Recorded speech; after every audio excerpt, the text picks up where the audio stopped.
folks on my stream, my apology. I did not hit go live, but basically, Akino opened and he talked about the situation with him and a family member. Well, I happen to know that family member also, who's a friend of 38 years. And it's just troublesome that people can die that way, especially when the claim is that initially folks came to attack him, the armed robbers, and were warded off for whatever reason. But I don't know, there's no emergency system, alarm system, or way that police who have come to at least be in the environment and deter somebody else coming in again to get what they wanted to get. So these are the kind of situations that we really need to be careful about. Every life is important, and we just hope, more attention can be paid to this situation of the life of our citizens, especially innocent people dying for reasons that are avoidable, that don't have to happen. So basically, that's how we're starting the day, expressing our remorse and our grief, and hopefully, um, the family will be resilient to go through this thing. When you got a wife, you got kids, it's not easy for them to deal with these kind of situations. So my prayers are with the family.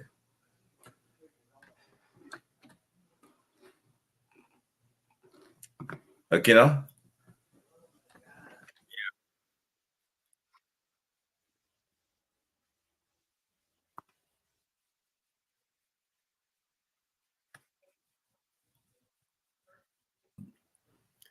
But let's jump straight in.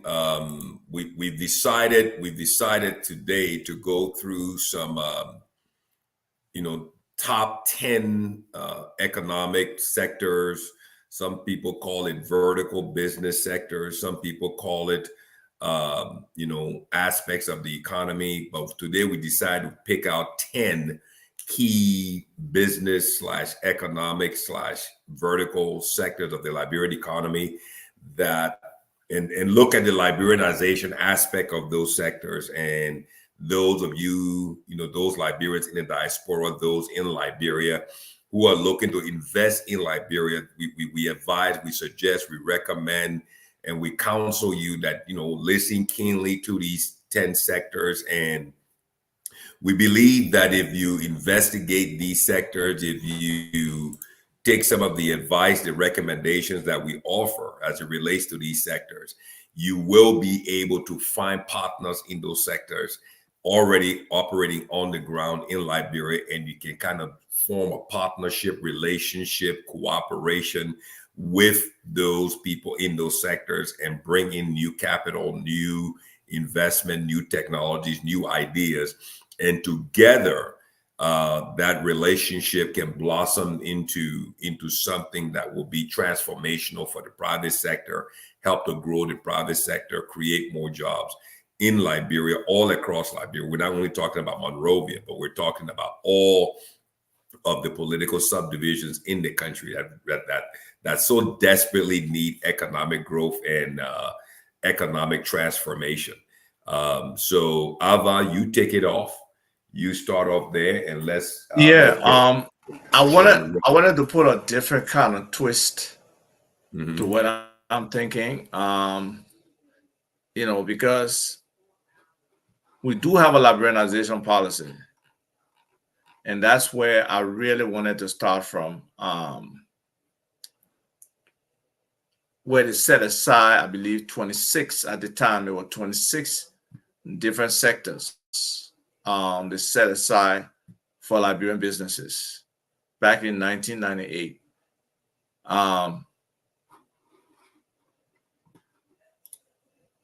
When they set these businesses aside in 1998, I don't know whether any analysis was done in terms of the progression of these different Liberian businesses and how they fared in these sectors. But then when they created the Investment Act of 2010 under Madam Salif, I believe they reduced it to 16 sectors. They kept supply of sand And before it was supply of sand, stone, and granite. They removed the stone and granite. And I believe that's because that's a space the Lebanese people were jumping into. Um, so they gave them that block making, peddling, travel agencies, retail sale of rice and cement, ice making and sale of ice, tire repair shops, auto repair shops with investment of less than 50,000. So if somebody invested 75,000, it will come from anywhere and be able to do auto repair. Videos clubs. Before it was cinemas. Now it's video clubs. So anybody can own cinema now. Before it was really only Liberians that could own cinemas. Shoe repair shops, retail sale of timber and planks, operation of gas stations should be only Liberians. Operation of taxis. Before it used to be taxes and trucking. Now trucking is for anybody.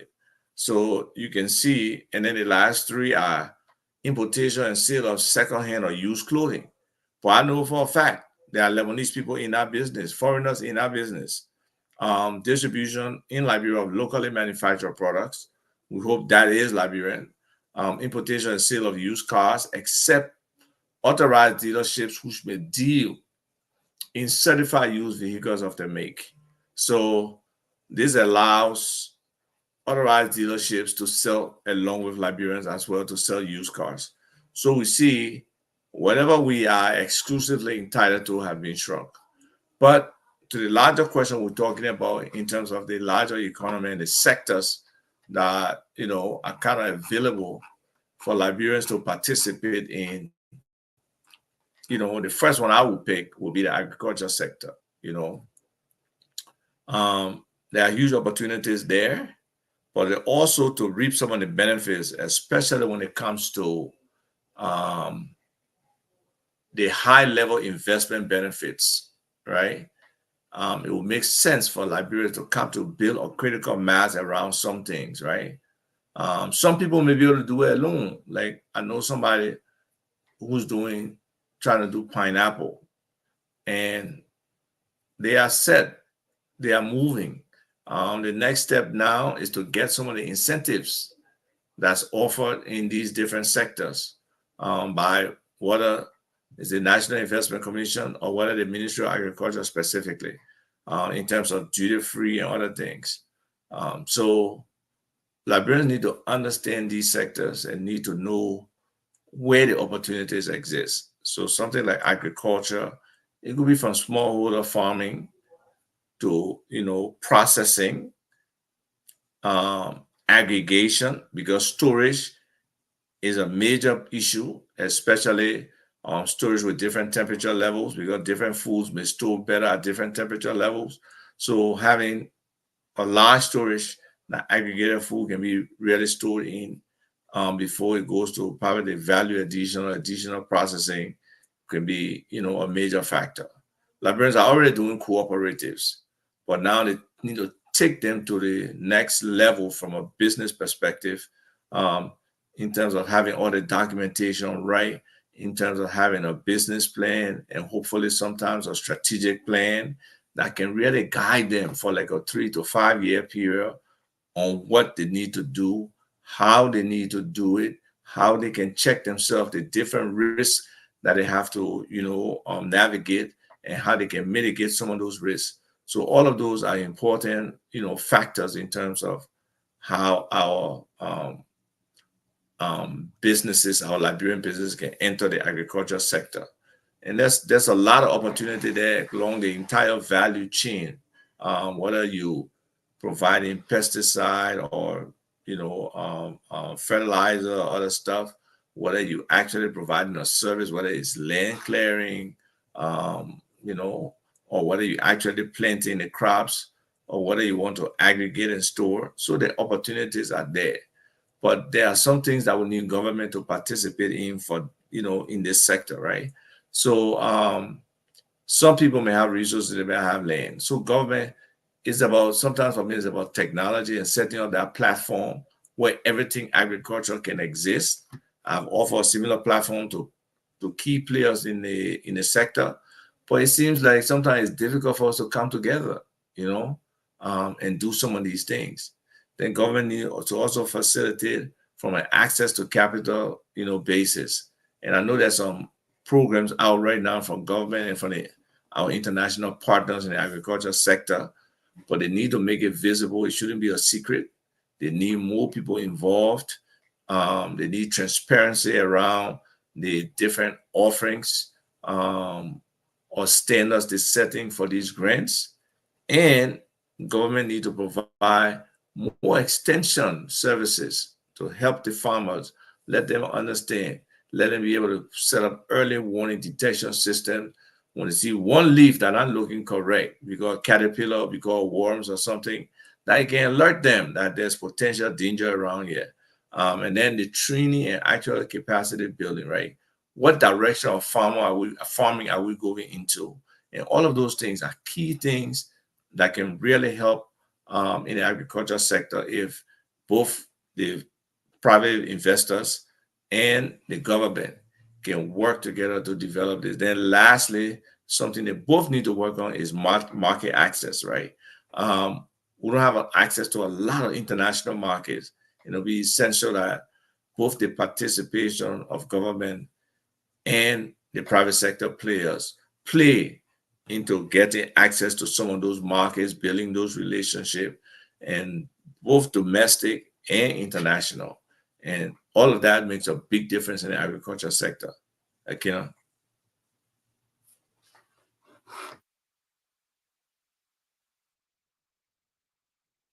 So thank you for that explanation. So on agriculture, for example, so using the word agriculture is such a broad term because, as you know, as you just so effectively and professionally articulated and broken it down, there's so many subsectors under agriculture.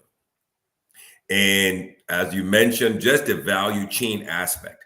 The challenge remains for Liberians, especially like we talked about last week and the week before. How can Liberians in the diaspora, effectively, properly, professionally, technically engage, right, with the Liberians at home who are in these various parts of the economy?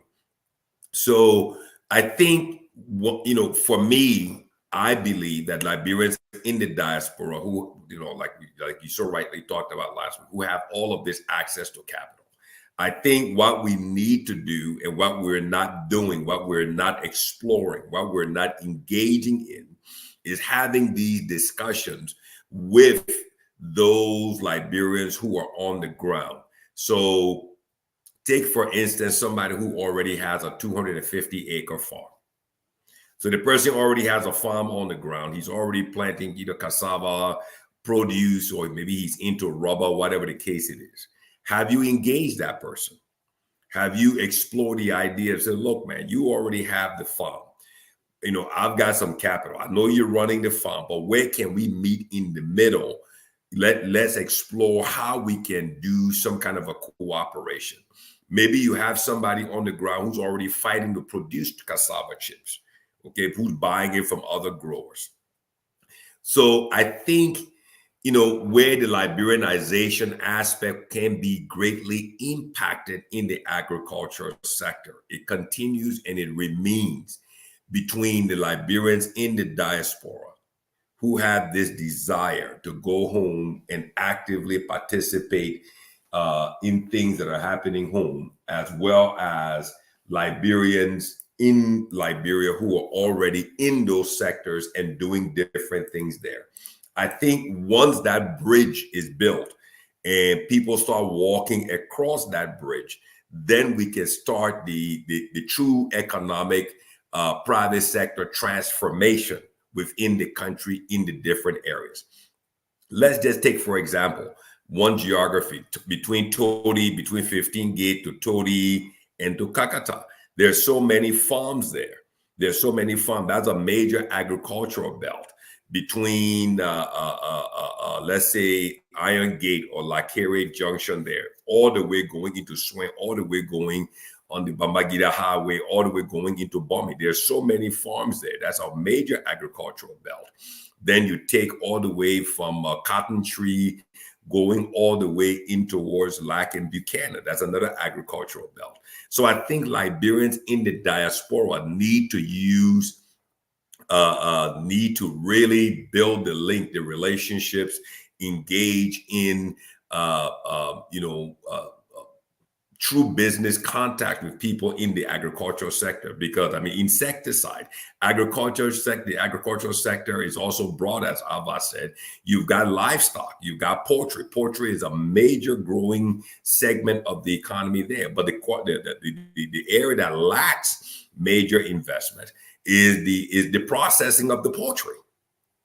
Because again, you got an issue with energy. So what will happen is the investors, right, who have the capex will then come in and build those facilities, who can afford running generators or running and buying diesel to then process the poultry and control and own that value chain all the way into the into the Liberian market, into the consumer market.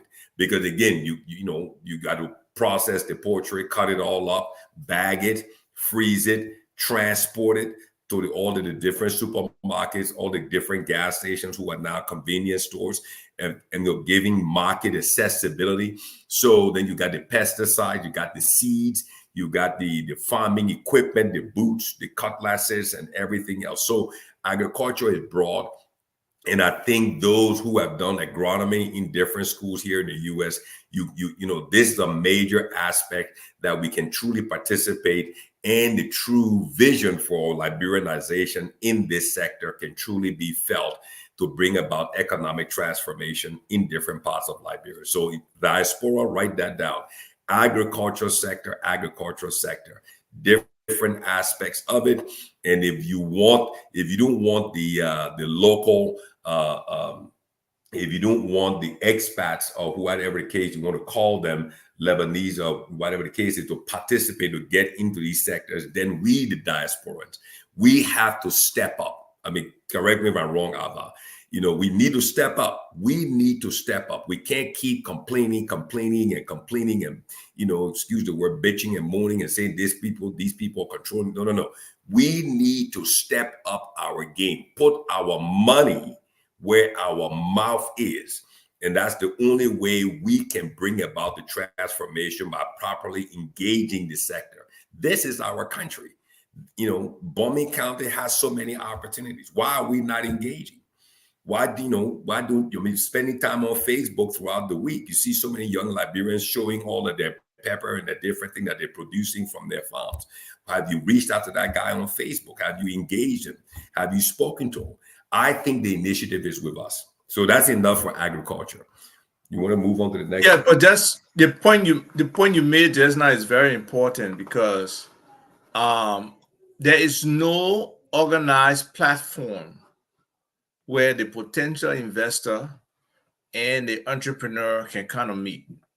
And that's why I tried to set up with the folks in the agricultural sector, but they have not gravitated to that platform where everybody identifies themselves, see where your interest is, your background and stuff. And then, if you got that message, you can give it. Like one of the young guys I sometimes help in the agricultural sector, James Cully, he's a Galava Cully. He's about to harvest 150 acre rice farm, and he needs some support. But you see, when people say help is a relative term. People want to invest. People are interested in business. So investment can help you, but it's not coming free.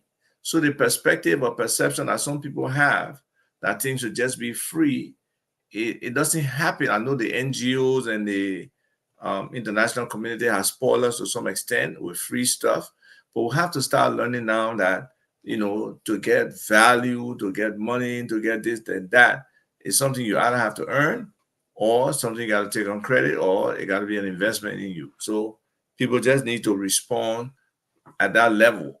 That will be easier for us to build an ecosystem of community where those who need certain skills and talent and those who have them can come together and be able to work together. Yeah. So this other area to me is a hot area, right? is something that um, our country has rested on for the longest time. Um, but unfortunately, I don't think Liberians have really benefited from that sector. And that's the mining sector. Mhm. Um, and just it's a combination of, well, mining and natural resources, let's say.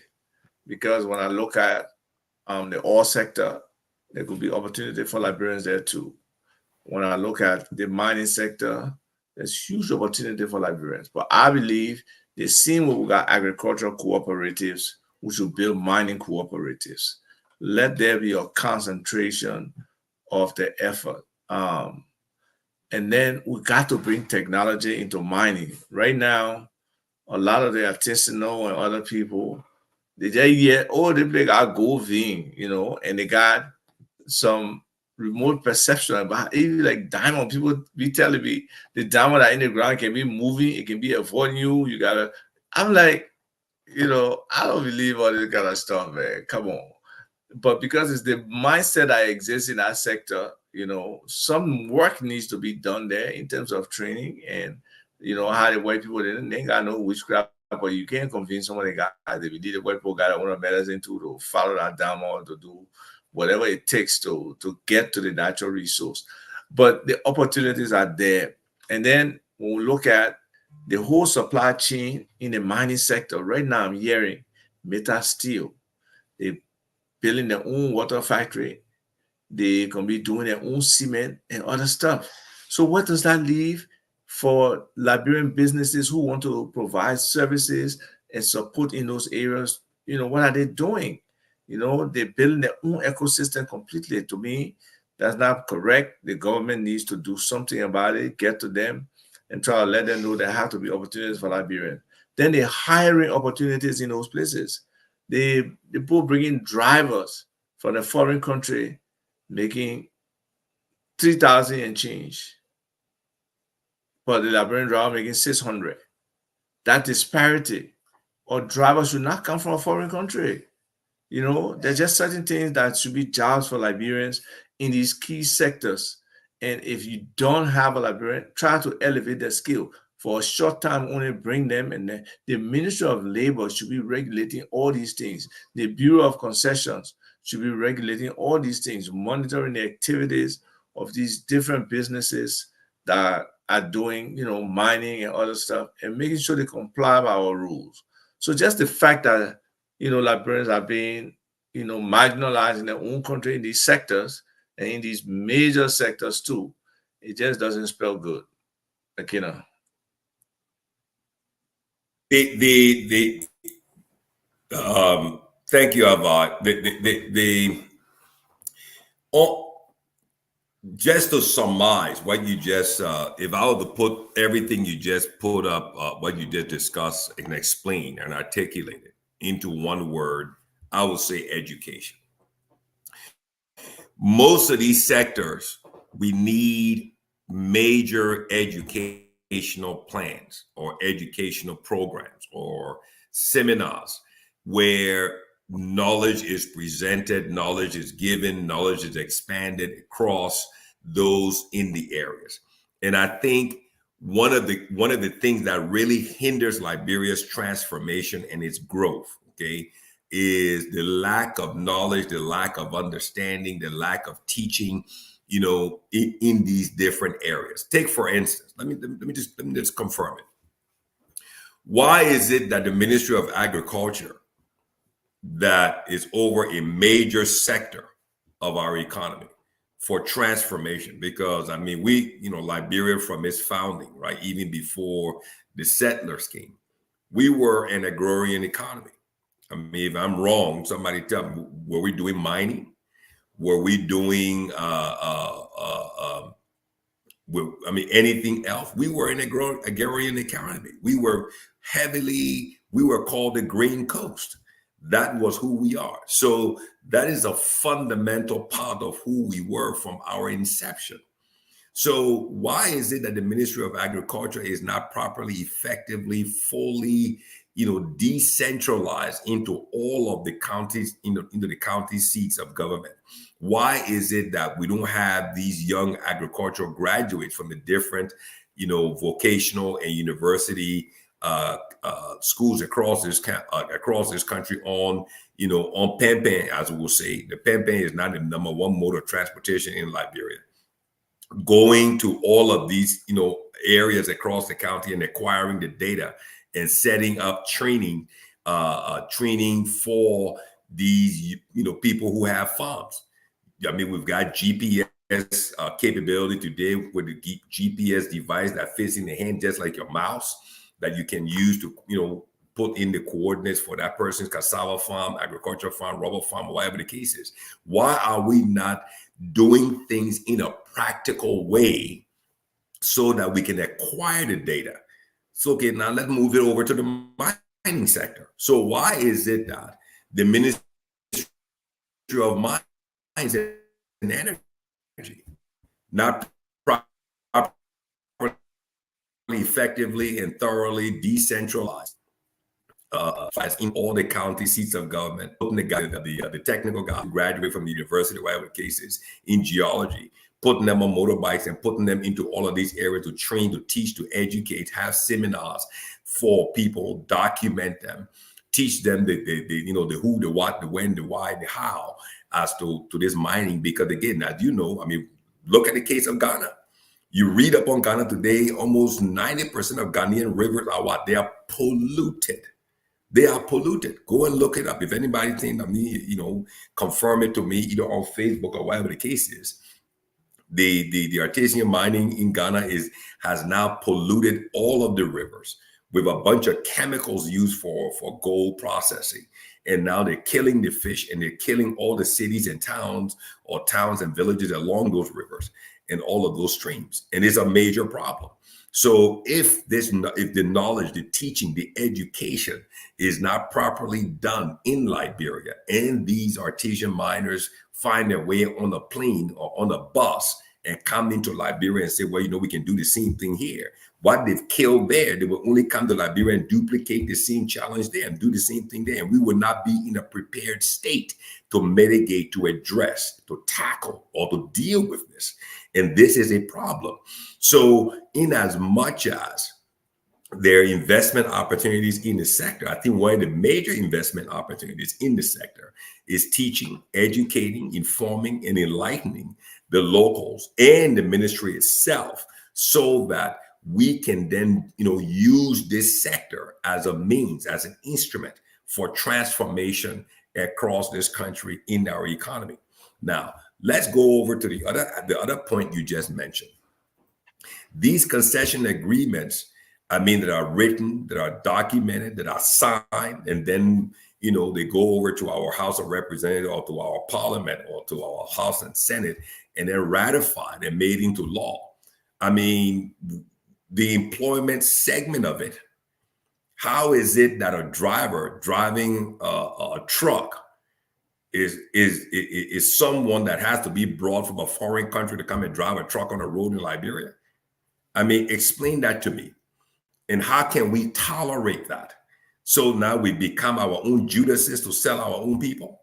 If the guy is bringing 5 drivers to train, to teach, to educate, right? Liberians who have graduated from BWI and diesel mechanics or whatever the case is, LOIC or Don Bosco, whatever the case is, to teach them, to train them on how to operate the vehicles, operate the cranes, and then move that, that let there be a transitioning path where they come in, to bring forth all of the education, the training, the know-how, and then they transition out and let Liberians come and transition in, so that Liberians can now hold those roles to teach, to educate other Liberians, to drive the truck, to drive the train, to drive the locomotive, whatever the case is.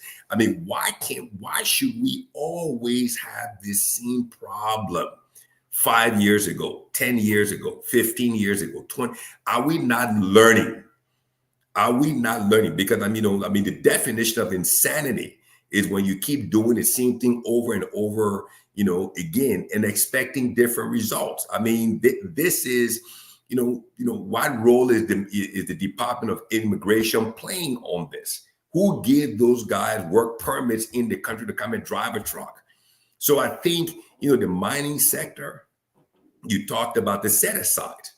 And one thing about Ava, he keeps using the word value chain. And that is something, diasporans and local Liberians need to write down, the value chain, because mining is not just all about going and, digging rocks and cutting down the hills. There's a whole value chain of services that those mining companies need, because if you think the money is the iron ore, you miss the point. The money is not the iron ore.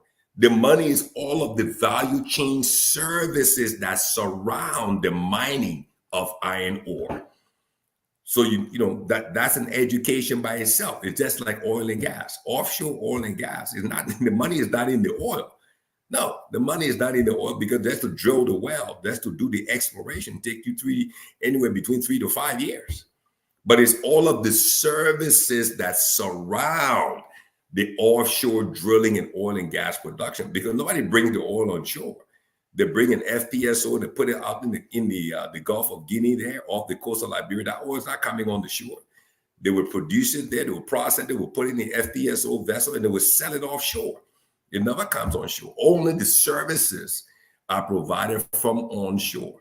So I think, again, we're back to the same point about teaching, education, information, enlightenment of the people in the sector through the ministry, and the decentralization of those ministries in every county to truly have impact, or to make impact in the local counties with the local people in those sectors of the economy, teaching, training, and educating them. That's how we develop, and that's how we transform, and that's how we actually see the benefits from those sectors. Over to you.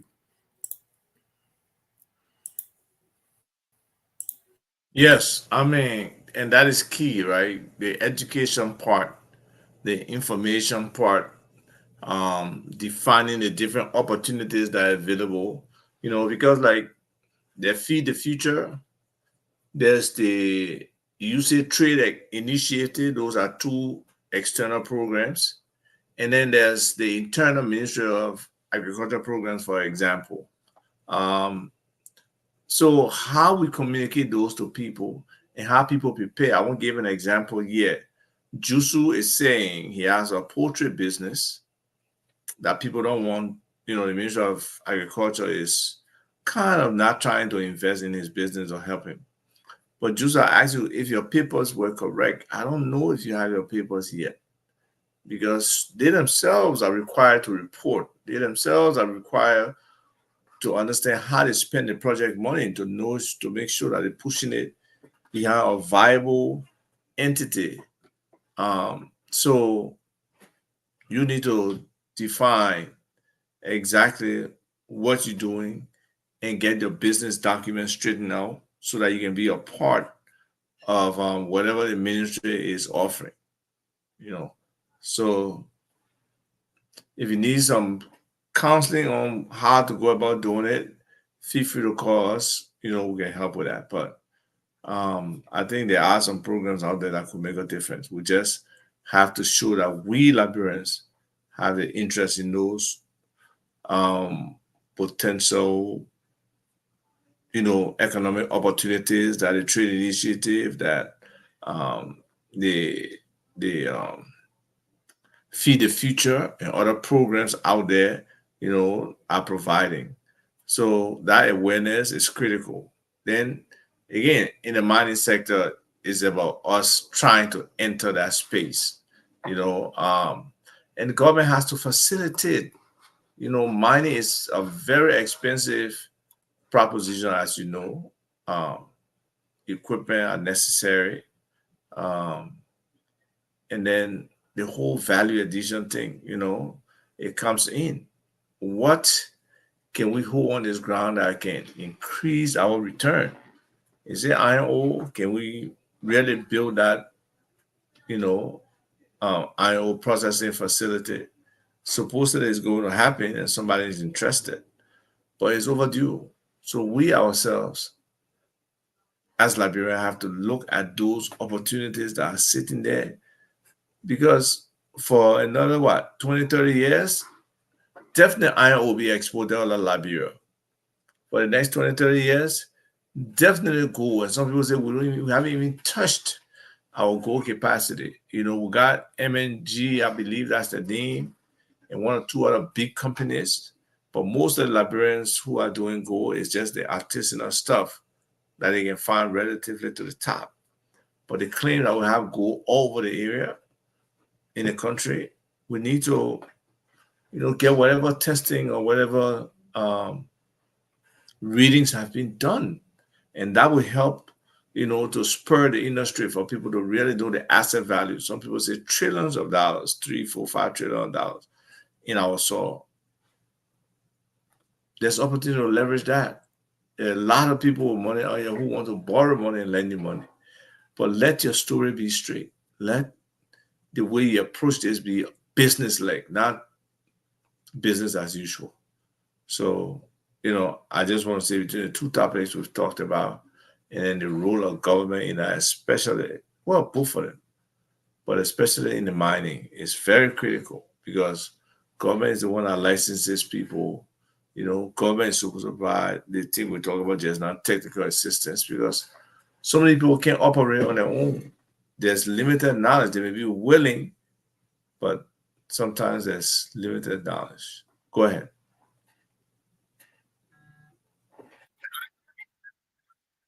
Let me jump in on something here. I'll pick up on the word that you used. You just used a very, very powerful word. I don't know whether people who are listening understand the power, the meaning, whether they have anything, a deeper understanding of that word. You used the word leverage, right? You used the word leverage just now. So let's look at the mining sector. How does the mining sector work? It's almost similar to oil and gas. It's similar to agriculture. Okay, so you look at the Liberian Rubber Growers Association. That's an association of rubber growers that oversees, all the private, small, medium-sized rubber growers across the country. They're part of an association. So one of the most important thing in business, when it comes to these mining companies, or it comes to oil and gas, or it comes to agriculture, you need to understand the power of leveraging, right? So what is leveraging? So let's say, for example, we're on the topic of mining, and then we'll tie it back to agriculture. So let's just say, for example, you go and you plant, Ava, myself, and somebody else will go ahead and we plant 1,000 acres of cassava. And what we need to do is there's additional resources, CapEx, investments we need, maybe in machines and everything else, to add value to what we've planted. So what do? We leverage our 1,000 acre cassava plantation or cassava farm. Okay, we leverage it to a buyer. And we don't leverage the raw cassava. We leverage the processed cassava of what potential a revenue we can make off of that processed cassava if that buyer, invest in equipment with us. And then what we do, we negotiate a terms of agreement that we look, all of this, all of what we've grown over in this 1,000 acres, you would get first choice on buying it if you make that CapEx investment in machines, the dryers, the cleaners, the cutters, the packaging machines, so we can add value to this and then sell it or export it abroad. And you will be the middleman, would be the off taker of all of this. That's called leveraging. And then what the guy does, we values our production. We run the numbers, and he said, you know what, I'm going to put in 1.5 million and leverage our production. And then the machines come in, and all of a sudden, after that 1.5 million, right, on the machines, probably the production could probably yield us probably 5 or 7 million. So he gets his 1.5 million out on the beginning because we leverage the production, and then the rest of the profits we can revisit the investment where he now has to, now that he has gotten his money out of the initial leveraging investment for the machines, and then we can go back and say, well, you got it at a 20% discount because you made the capex investments in the machines. Now that 20% is out, you're going to have to buy it at the actual price. And then we can now open our sale market to say, well, you can't not be the only off taker, but because you helped us to get us to where we are, and all of that machine equipment routine remains the in ownership of Ava and myself of our company. Okay, so let's go over to the gold side. So the guy comes into Liberia. He comes there, he says he wants to be a prospector. Okay, we give the guy a prospecting license. He goes and he does a few boreholes in different strategic areas. He GPS the coordinates, take the soil from 2 and 3 and 500 feet below the ground, sends them off to Europe. They tell him what is there. He uses Google Maps or any other advanced mapping software, finds out what all is in those strategic areas. And don't forget that the borehole is going deeper and deeper. So that means he can input that data into software that would give him a 3D, three-dimensional, right? Height, depth, and width of that landscape. So now all of a sudden the guy sees how much gold is there. So what does he do? He now takes all of that mining license that we've given him. And what does he do? Back to the same key word. He leverages all of what is there because we don't understand the importance, the power. We don't have the knowledge, nor do we have the wisdom of what it means to leverage. So the guy takes our natural resources that we hand over to him because we don't even have the understanding of leveraging. And he goes and he leverages it with a banker who gives him $80 million to go and bring a whole bunch of machines and equipment because that banker is going to be the off-taker of most of that gold and become a partner to the guy. So when you see all of these guys coming into Liberia to do gold business, they're just leveraging our natural resources with the mining concession agreement that they get with people who will be off-takers of the mining materials. And we are left with just collecting GST on that which comes out of our soil. So again, it goes back to education, it goes back to information, it goes back to enlightenment, it goes back to revelation. You've got to understand how the sector works, not only in Liberia, but how that sector works globally. Because now when you go to play with the big boys, you can't be, you can't, all you know how to play is free time ball. And you say you want to come to SKD Sports Complex to take on Lone Star. No, you only know how to play free time ball, from from Slipway or from PHP. And you think you're going to go to SKD Sports Complex and take on the guy. You don't even have boots. So you're trying to get into the big leagues. You're trying to go on a global stage to play in that at that level, and you have no knowledge, no understanding, nothing of the sort as to how it works. And what happens? You end up with a bad deal because you never even brought any knowledge or understanding to the table. And that's how we end up as a nation with so many natural resources, but we get no benefits from it. So leveraging is so important in the mining sector, in the agriculture sector, in every other aspect. Okay, so I don't want to kind of add that and kind of buttress support Ava's point on the mining sector. You want to move on to the next one, Ava, or you want to add something? So no, we can move on to the next market. And that's something that we have abundant stuff for in terms of forestry, I think, where, we are gifted with, I think, 40% of the Guinea forest right now, if not more. The numbers are not clear. But that's an area that has been exploited from us, and our logs of all kinds are just taken out of this country. Without Liberians really benefiting. And for example, supposedly the Riverside has a plank committee that every log that comes through the country, they're supposed to tax it and get through our county. They should tax it and get something. But I don't know that the citizens see the benefit of that taxation. What is it used for? How does it get to them?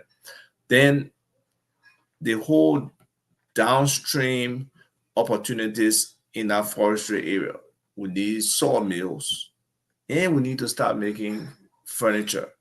Many of our people are very creative in terms of design and replicating anything you can see. If you bring a design from a magazine, or like a IKEA brochure or something to that effect, yeah, there are people on the ground who can just replicate that. But the finishing has been our problem in a lot of different things, whether it's furniture making, whether it's construction. Our finishing have not been good. And that's an area of investment I think government should help with, in terms of just getting our people to be real craftsmen. Right now, for construction, the Ghanaians and other people in our country are the preferred people to go to, the Lebanese companies, because they finish the product better. That background that you have there, how it look with the recessed lights and everything.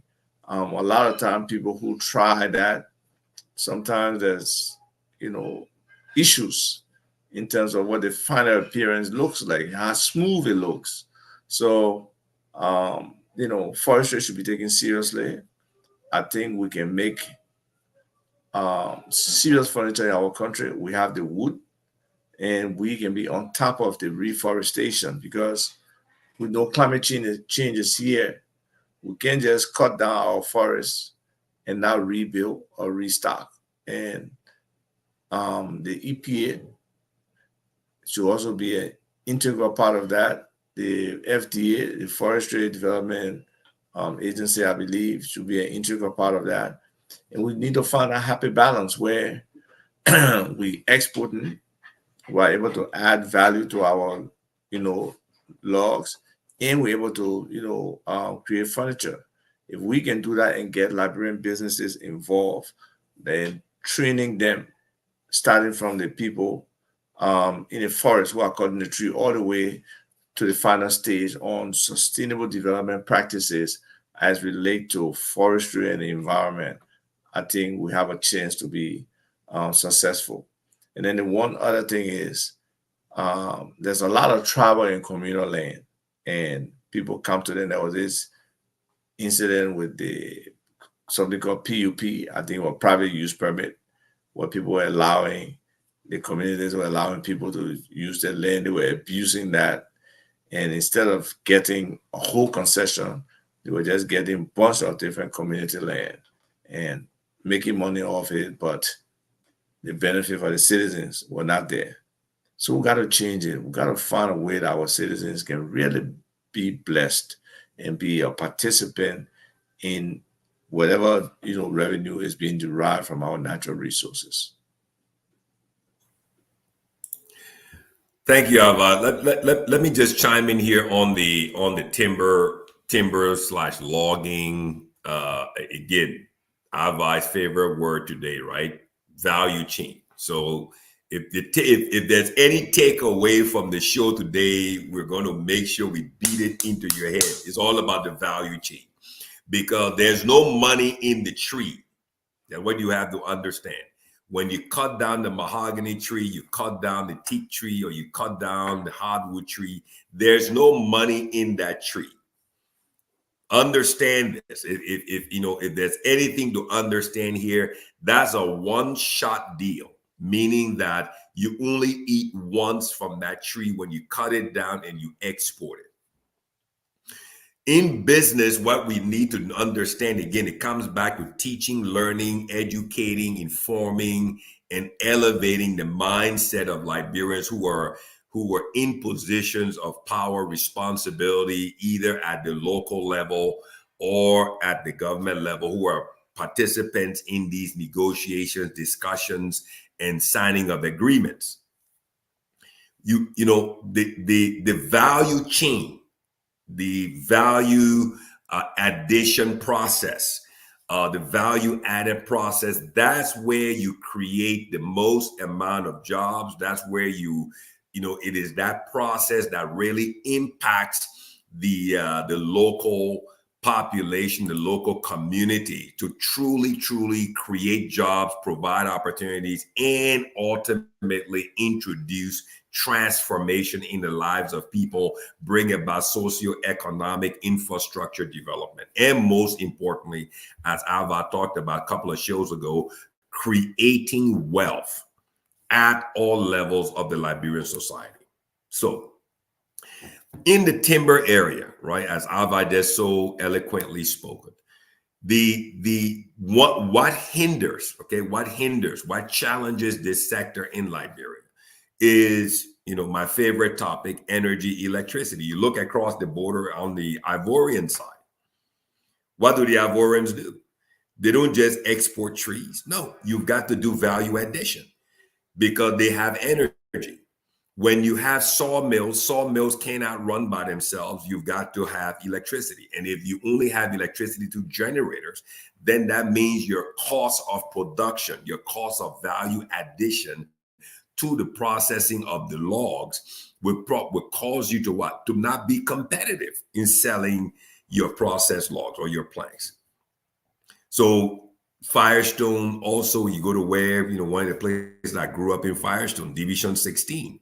Firestone even built their rubber wood factory there. They took the old rubber trees and did value addition to make, different things for IKEA, for IKEA, like most of the IKEA furniture is all rubber wood.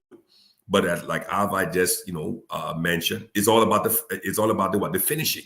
It's almost like any Liberian, right? You're a Liberian in the US. You say, you know what?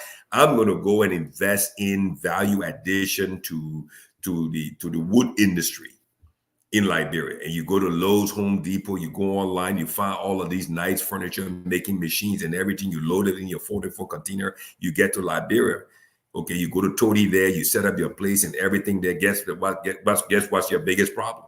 Electricity to run the machines that you just bought. So then what happens, your investment is now choked and it's ultimately going to die a slow death and find yourself to the cemetery. So energy is a major component. Electricity is a major component for value addition in the timber sector. If you're only cutting trees, or felling trees, as they would say it, and then you're using power saw to make wood, then when you bring it to town, the guys who are, along the Somalia Drive trying to do furniture, they're doing everything manually. So the quality of the work is not there, because what brings out the quality of the work in the wood industry is the type of tools you use or machines you use that run on electricity.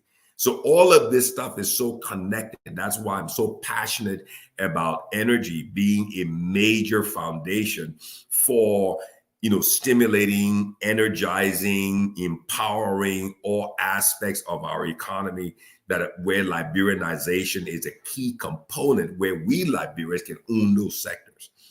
But if energy is not available,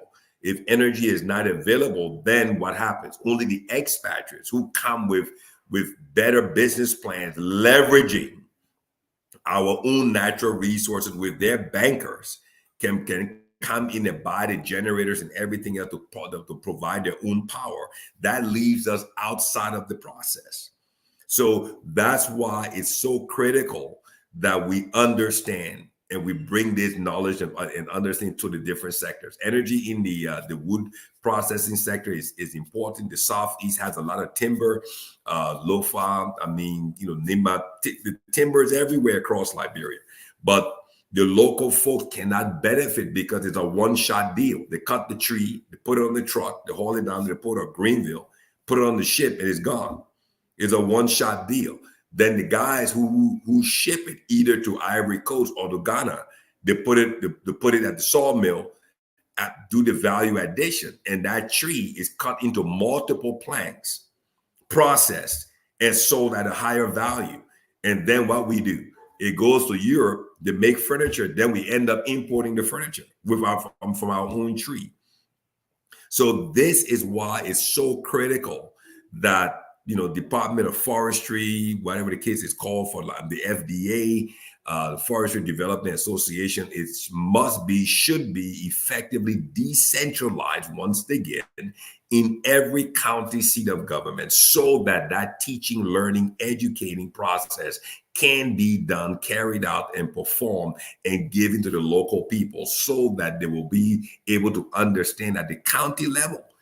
The county level. That's why it's so important for us to truly understand the different sectors, take away from today the value addition or the value chain, because it is that value chain that will create wealth, create jobs, and bring about the transformation that all of us need in Liberia, primarily in the private sector. And then diaspora in Liberians can invest in those different sectors that we are at the local level. So the forestry area, the timber area, the wood processing area is a huge area for investment. Even right now across Monrovia, you think about it, Ava, how much furniture is needed for hotels, motels, guest houses, people building new homes, people building rental property, people building cyber cafes, drinking spots. They all need furniture at different levels. So that is a very, very key area for investment. You go to Lowe's, you go to Home Depot, and you go online to Amazon or go to Alibaba.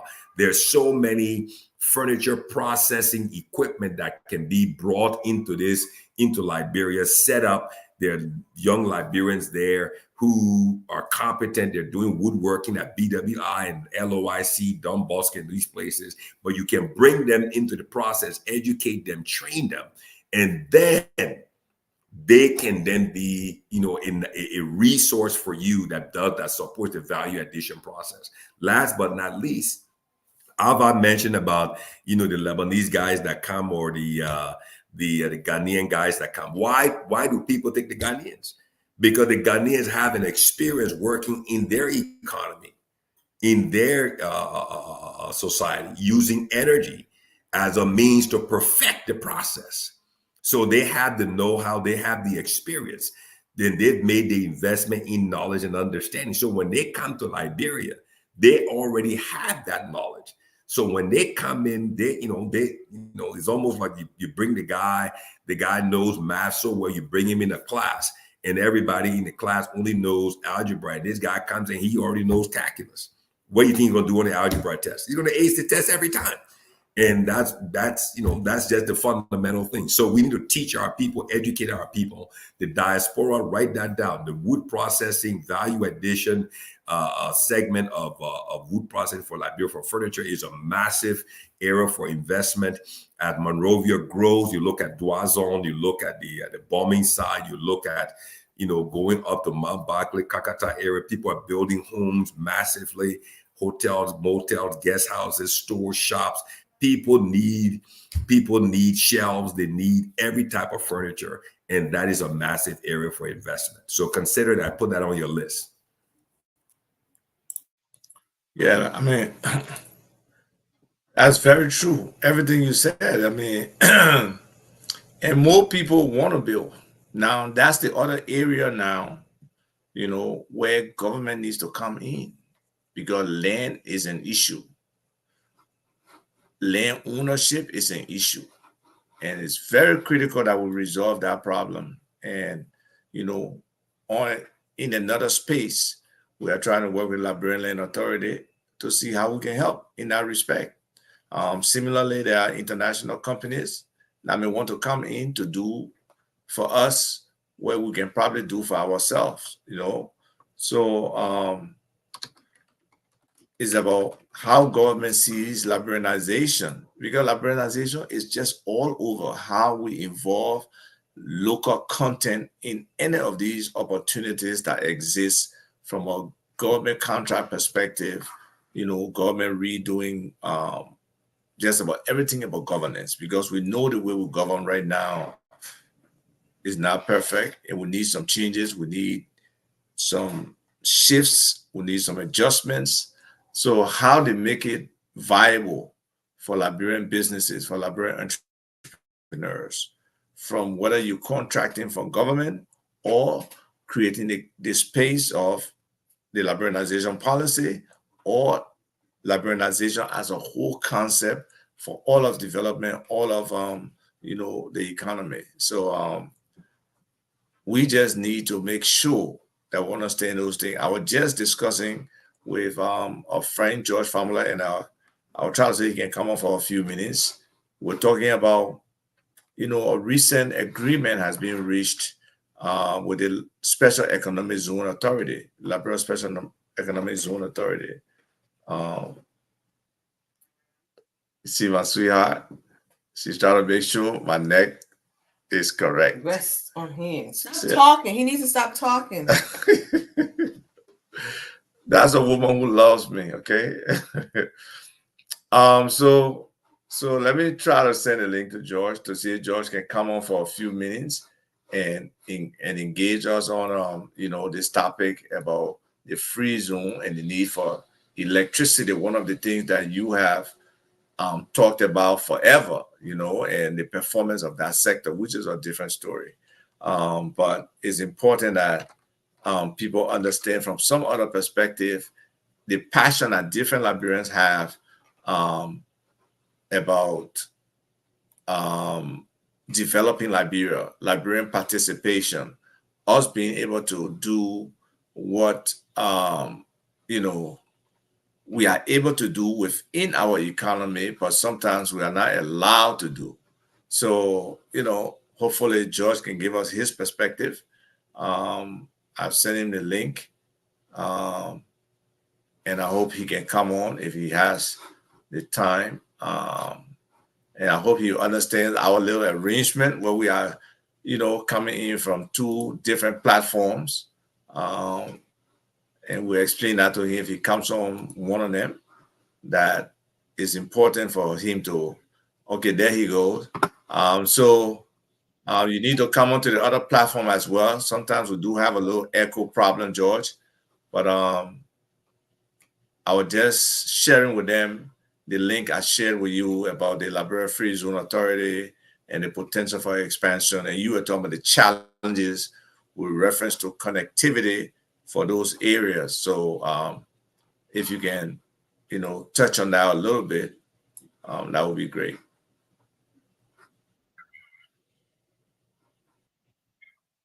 Yes, we have not been able to solve that echo problem completely. It's there. Just ignore it and please go on.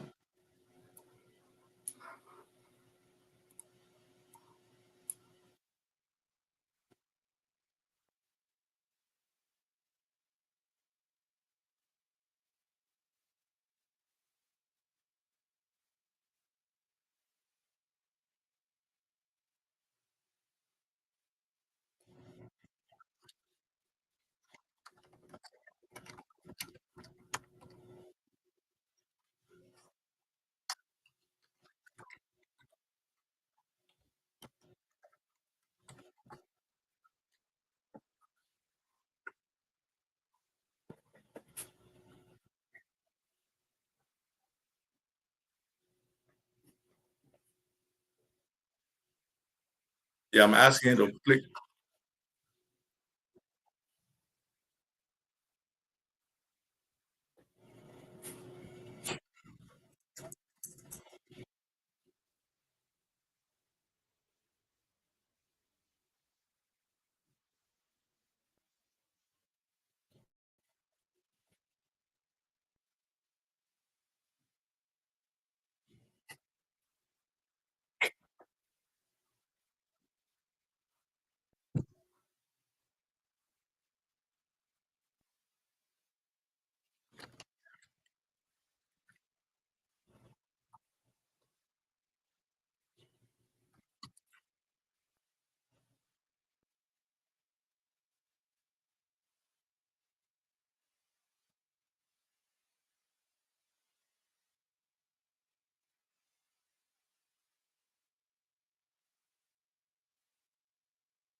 This.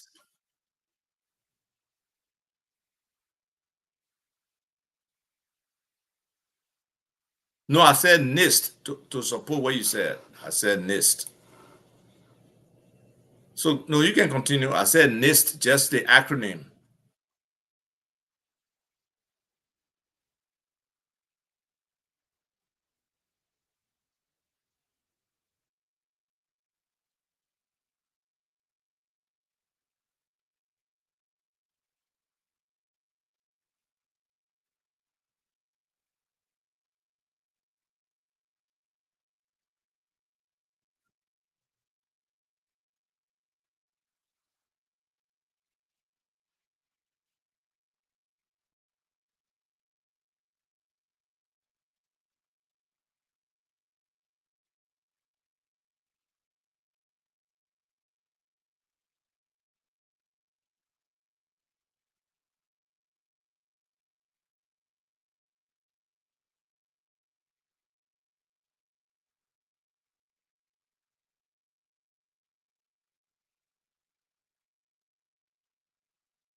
Hmm. I say very limited use for for internal consumption.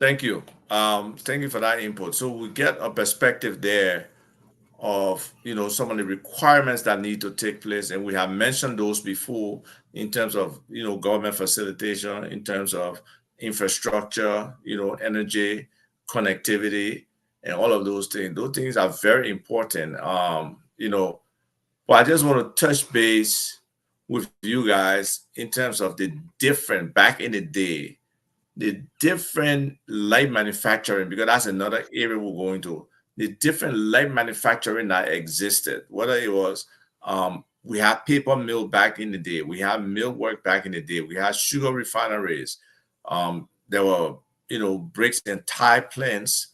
I think some people were even making shoes, if I'm not mistaken, in Liberia.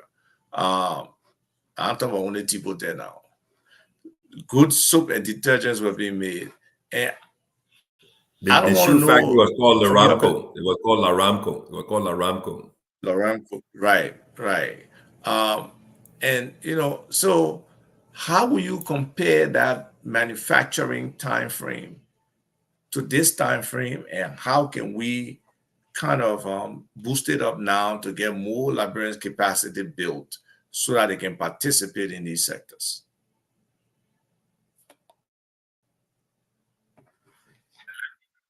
Let me jump in here. So if you look at where we are today, if you look at where we are today and you look at where we were back then, we had something that resembled an organized structure. Okay, we had something that resembled a free zone where there was a short, medium, and long-term plan, and there were human resource capital applied to different parts in this process to ultimately deliver. That's how Aramco came about. You had the Liberia glass factory that was using the sand, which is just being used today for building, but they were taking, the Libyan company came in using the electricity, the energy to, turn the sand, what we call silica, into glass to make bottles and export it. We had a multitude of small, medium-sized industries that were being built, that were coming about. And all of those industries, those small, medium-sized, and ultimately, some becoming larger factories, were being built around what? The foundation for making all of that possible were two things. One, the vision, that was projected by a leader that understood it, and he was making sure that the human resource capital was placed in the right position to drive that vision. Then you had the energy source, whatever form LEC was at the time. We only had the Mount Coffee Hydro Dam, but whatever form that LEC was in was able to meet the energy needs to drive those factories. Okay, let's look at where we are today. Where we are today, if you consider, okay, so for me, I like to believe that the glass is half full. The glass is not half empty. I don't believe that Liberia ever got to its full capacity. So I don't believe that the glass is half empty. Okay, I believe it's half full. So meaning that we have more technocrats today. Locally, we have a larger diaspora today. We have a wealthier diaspora today. We have, the country is more open. We have more road infrastructure today. We have, more building infrastructure today. But what's lacking today? What's lacking for us today is the vision. And as you mentioned, George, we need industrial parks. And I don't believe that government is the answer to everything. That's my position. I believe that the private sector can drive these things. And I believe that something that resembles an industrial park with maybe 400 rental facilities in there, powered by a solar farm, powered with with a nice road going in, and telecommunication, broadband, Wi-Fi services to connect all of those stores. And even if there's a creek or borehole that can be built with a small water treatment plant that provides poly tank on top of each of those rental facilities for water usage and bathroom facilities and everything. That's what this country needs. And if we in some way, shape, or form believe in ourselves that government can be the answer, we're going to be in this wilderness for a long time. This must come from the private sector. Only the private sector can drive this, because only the private sector will be motivated from the position of profitability, that they can put in their money in this and they will get a return on their investment. So I think that's where the diaspora needs to come together so we can talk about these big ideas, and then these big ideas can be actualized and they can be funded and bankable with local banks that we can bring into the process. And then those who have land, who are landowners, can leverage their land for things like this. That's the way to move forward. Government can, help with the regulations and whatnot. But if the private sector doesn't drive this, I don't think the vision is there. The understanding is not there for government. Go ahead, George.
That's a fact.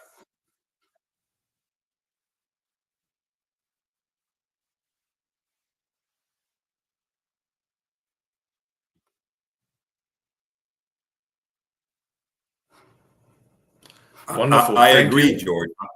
All right, I go agree. ahead. Before Respond to George them. goes, yeah, let me just okay. So my point is this, right? So I'm sure we all did some math in high school. There was a math in high school we used called simultaneous equations. So we have to do this simultaneously. So my point is, I'm not saying government should not. There's not a role for government. I agree. I agree with you 100%. Their role is to make sure land ownership is indeed effectively, properly carried out. I believe all of that should be digitized. I believe that the proper technology should be employed and applied to solve that problem. But however, where those people who own land and they can authenticate their deeds, I don't think that process should stop. I'm saying that the free zone process that you and I talked about, I love the idea. I love the idea. I think the free zone idea, call it free zone, call it an industrial park, call it whatever you want to call it, an investment incubator in in Bombay County, in Cape May County, or wherever the case is. If somebody come again okay, where we have a port in, yeah, that's exactly right. So we're in Grand Bassa. So wherever it is, what all I'm saying is, though I think it's a huge investment opportunity, right? Starting off, like I'll take your point, starting off with land ownership. If you own the land and you have the deed, the authentic deed that verify whatever the case is, I think that's a key starting point. But my point is, I don't believe, I do not have the conviction that government has the foresight, the understanding, the knowledge, right? That they can lead on this. Because again, that capital moves very slowly, and I'm sure you will agree. But if you bring private capital into it, private capital will run a 100-meter dash in less than 10 seconds because they're driven by profitability. So I think, on that's something that's truly needed. And then within that incubator, industrial park, free zone concept, we can now create the transformation, bring the companies into that environment, and produce and do the value add, and then all the supply chain and everything else. And then the value chain can work within that environment. And that, I think, is what the country needs in every county.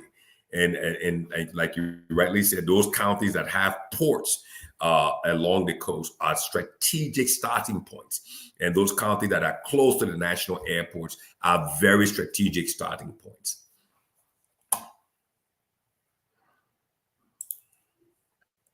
So Go ahead. yes, there's one thing about you having your deed and you think it's authenticated, and other people claiming they have deeds that are authenticated as well and valid, even though between all of you, somebody knows that deed is fake, but because it has gone through the legal system one way or the other, and maybe they may have connections in power, so they can assume that they can disenfranchise you. We're talking to a fellow yesterday on this whole cadastral and land and surveying. He told us that the deeds in Sierra Leone that cover land are 3 times as much as the actual land space in Sierra Leone. I don't think we are that bad off in Liberia, but with the amount of duplication of deeds and the contesting that goes on, we're probably close to 1.5 or 2. So that's why we need to clean it up, because you can't be in the process of negotiating land and property with a business interest and somebody just appear and say, oh, that's my land. I help people with construction, like people from the diaspora who want to build because they want a reputable individual. They get an American contract that they got to hold you to, and you building their house. Yes, I do that. But guess what?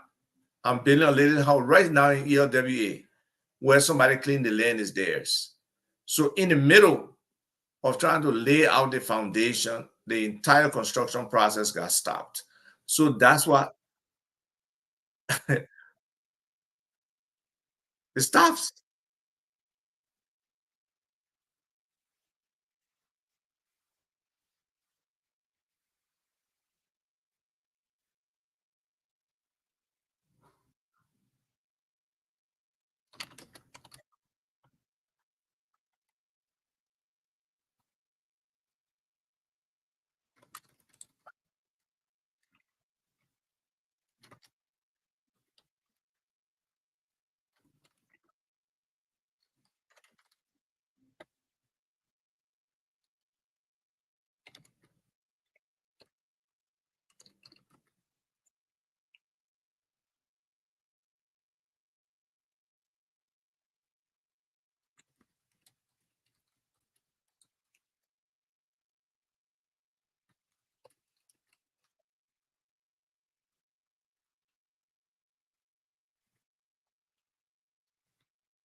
So we just so you know, we ain't over time, but let's drive because I think we still got people listening. So let's close up on that.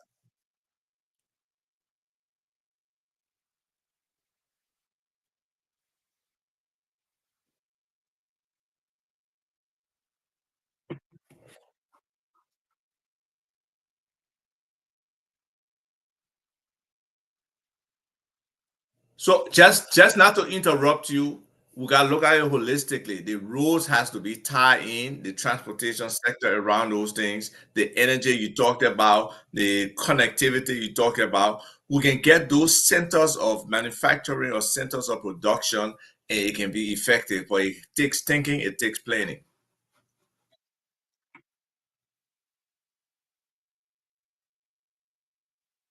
Definitely.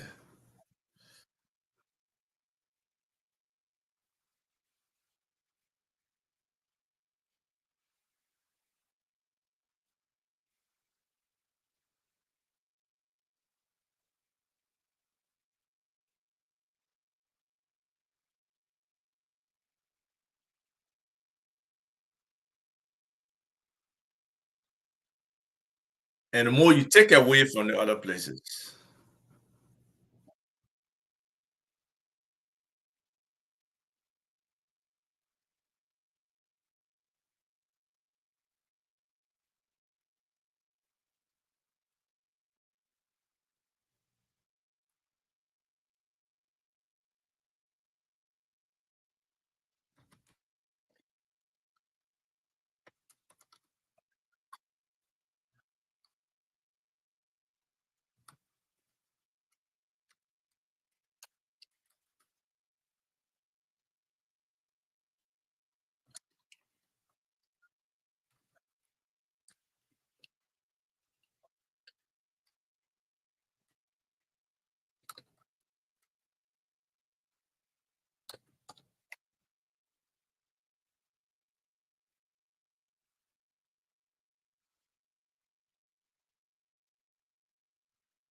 Because go ahead.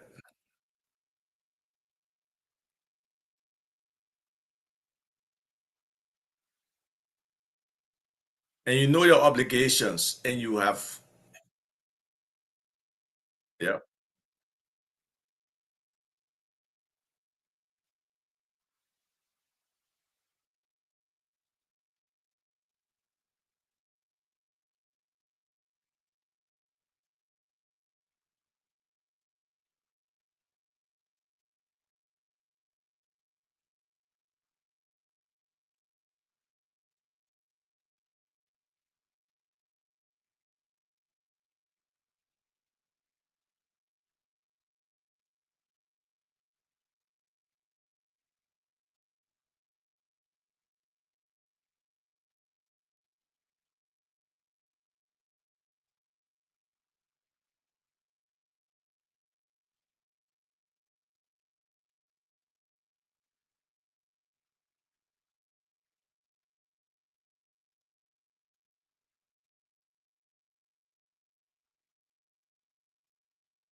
You better know it.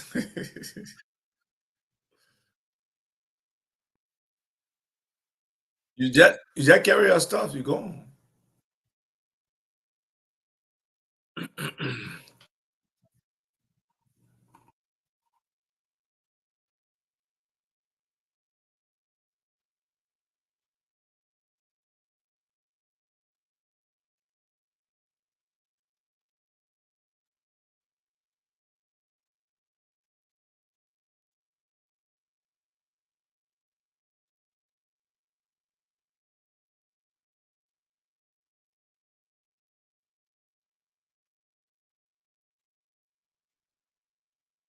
Yeah, that's true. But there is a dump. There's the Cheesemontburg and there's the Winstown. What the current states are of those dumps, I don't know completely, and that's another story. But folks, it's been real.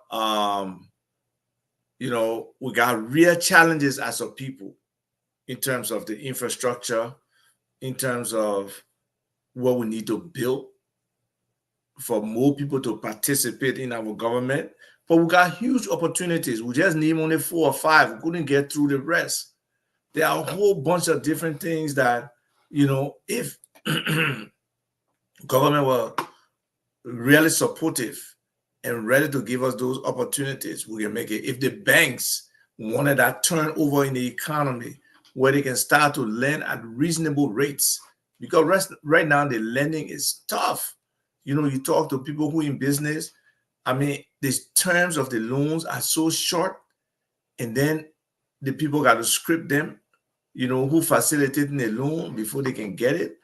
That's tough. It's hard for business to thrive. By the time you go and leave to go get your products and come back, they're ready for you to start paying. You don't sell one item yet. So it's really difficult. So, gentlemen, thanks for the show today. I hope there was some learning involved, and people do watch the show after we are done. For those who were on my platform, we apologize for not having joined the platform. Hopefully, next time you know to sign on, and we'll be able to inform our guests. And we look at the possibility of merging the two platforms if it's possible. We'll talk about that. But this has been wonderful. It's always great to get feedback from you. The topic was so engrossing. We didn't have the time to allow calls, but hopefully next Saturday we'll be able to. But from my side, Alva, thank you so much, Rufus. Thank you so much for the opportunity once again today. I think what we'll do next week, we'll just continue with those sectors and segments. I think we're opening up certain things, we're educating on certain things, and this land issue it's very important. I think like George so eloquently and professionally stressed, that the record management, deed management, ownership management segment of the archives of for land is something that government needs to lead on, because if you don't have that, then real investment or value cannot be put into the land. And that equity, as we call it here in the US, right? Equity cannot really be put into property, and then property cannot, multiply or create more wealth for its owners, and the owners cannot leverage it with the bank because the bank will want to know whether you're the true owner of that.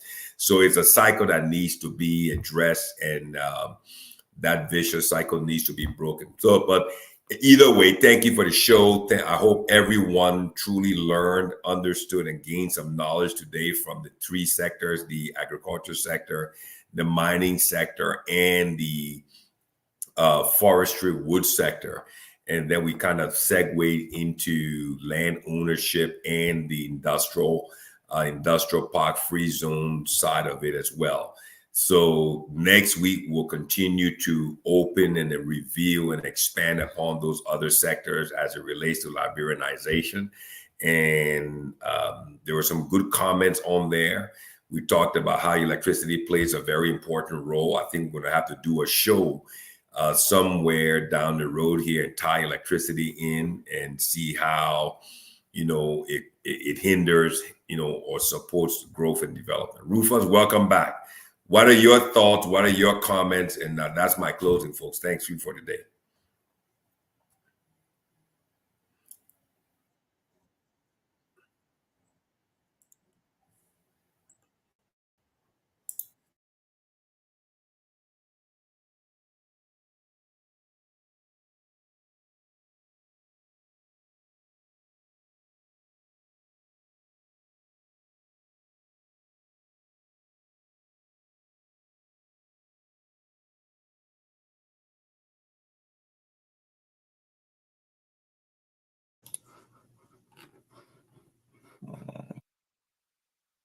Yeah, I was going to just say, like he said, we touched on those other topics, but next week, hopefully, we can cram in, we can finish the manufacturing.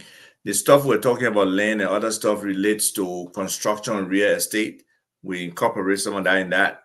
Then we'll talk about tourism, the fishing and marine situation. That's one thing that really, kind of gets to me, especially when you see the kind of fish and lobster, other stuff that the one or two catches people can do, when they do their own thing and they're standing on the street selling it, just shows the huge potential we got there.